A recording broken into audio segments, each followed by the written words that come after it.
If your song isn't making people pick up the phone and call somebody, it means your song's not good enough and you gotta do better.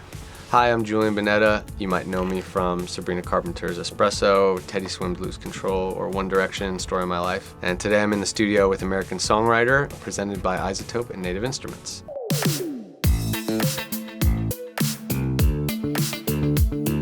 I'm a songwriter and a producer. Take that guitar or that keyboard and just bang on it till something comes out that sounds pretty good. By the time I sort of became sentient, I just already knew how to play drums. I came home after school every day, put my headphones on, play along to an album before I did my homework. That's just what I did. Then I learned piano and I started kind of tinkering with piano, et cetera, et cetera. And then my friend got Logic when I was in high school. Like that made me go,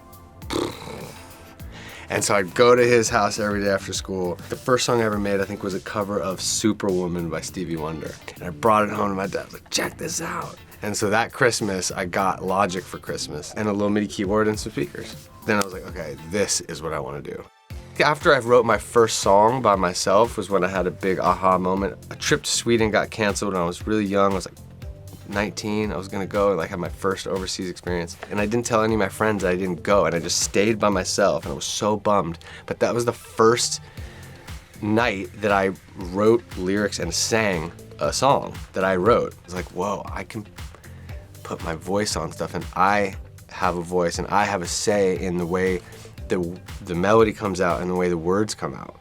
My whole focus became first, what's the melody in the lyric? Then the secondary was the track. Like it almost was like the producing was like, whatever, pull up whatever drum, I don't care.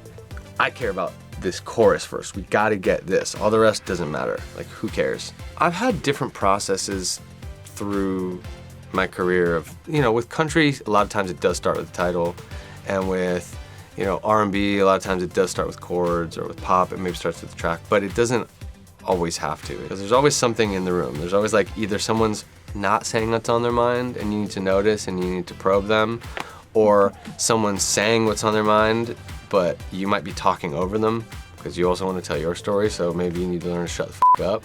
Trying to capture a genuine moment of connection or curiosity or sadness. You can manufacture them as well. You can be like, we're gonna write a sad song today. And we all just go there and we tap into our sad selves and do it. And sometimes you hit the nail on the head and you nail it and you write an amazing one. Most of the time you don't. I first started working with One Direction because I was asked to work on the show The X Factor when it came to America. Simon Cowell had his record label, A&Rs, working on the show too. They were A&Ring the people on the show. And when the show was done, he said, hey, would you want to write some songs for One Direction? We're gonna work on the next record. And then I brought in a writer I just signed named John Ryan, just had that magic chemistry thing that it's like popcorn.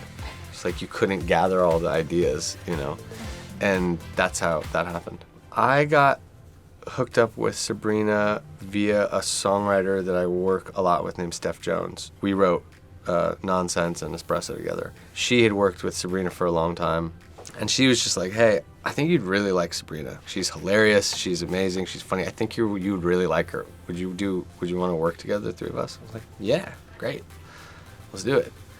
And so she came out here and we had 2 days together and she was right. Like it was the same thing. It was just like the three of us in a room were just yappy and fun and jokes, and sometimes it's just a magic sort of chemistry. When a song comes through the speakers, right, it either gives you goosebumps or it makes you cry or it doesn't. The end, period. When you write a amazing song, like it just finds its way. People go, oh, I gotta send this to my friend. It's that simple. So it's my job to move you. If you're not moved to send it to someone you know, guess whose fault it is? It's mine.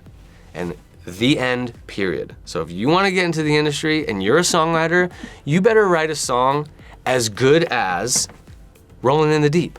You better write a song as good as Teenage Dream. It's your job. You're the songwriter. It's nobody's job to like your song.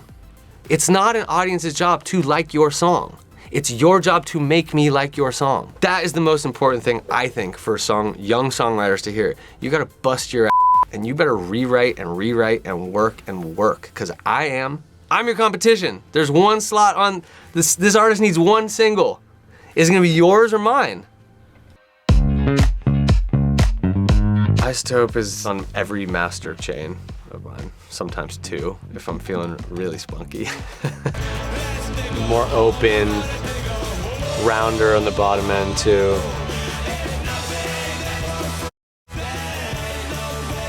Oh, night and day. Don't leave the studio without it.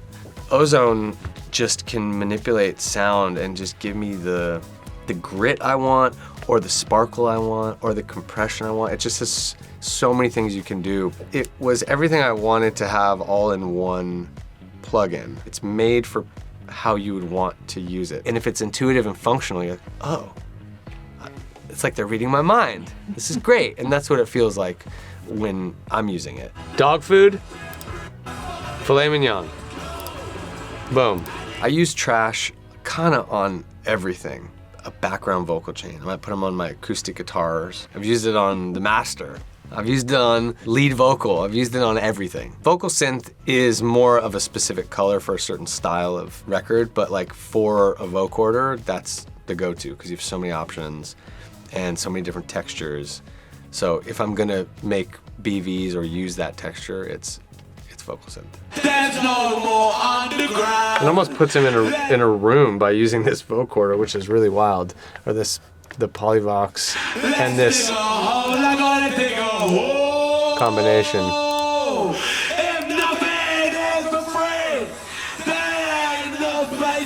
Like you wouldn't be able to get that sound from just using a sort of a reverb. I think you just put it on and just crunch it to 100%, like full wet, and then see what's possible with it, and then back it off. If you have a hammer and a nail, right? You don't just like tap the nail to get it in the wood, right? You go, and you see what it does. So when you have these powerful plugins, just throw it on and crank and see what happens. You can always back off. So big family, we just want to find really creative people that like have something special and unique and help bring that, magnify that thing rather than be like, no, like that doesn't sound like what's on the radio right now, like write more like this. No, whatever your thing is special, and we should amplify that and make it unique, and you should stick out in a sea of writers because of that thing. That's what people will come to you for. Music will change and people will want what you have because it's unique. Everybody knows what it's like when they heard that one song, that they put it on and they just disappeared for 3 minutes, right? That's our job. And someone did it for you, whether it was Stevie Wonder or whether it was Frank Sinatra. Like somebody did it for you. You got to have that experience. So now it's your duty to give that experience to somebody else. Some kid in their bedroom to just like put on headphones and just disappear from the world, right? Now you gotta go do that for them. If you wanna do this for a job, and it is your business and is your lifeblood, and it is the money that pays your rent, and it is like your 20-year career, you just gotta want it, and you gotta be so self-motivated to just get better and better, and you gotta be smart about who you surround yourself with, and you have to just give it your absolute everything, because there's no guarantee. It's scary. It's the best thing in the world though, I'll tell you that. It's the best job in the world.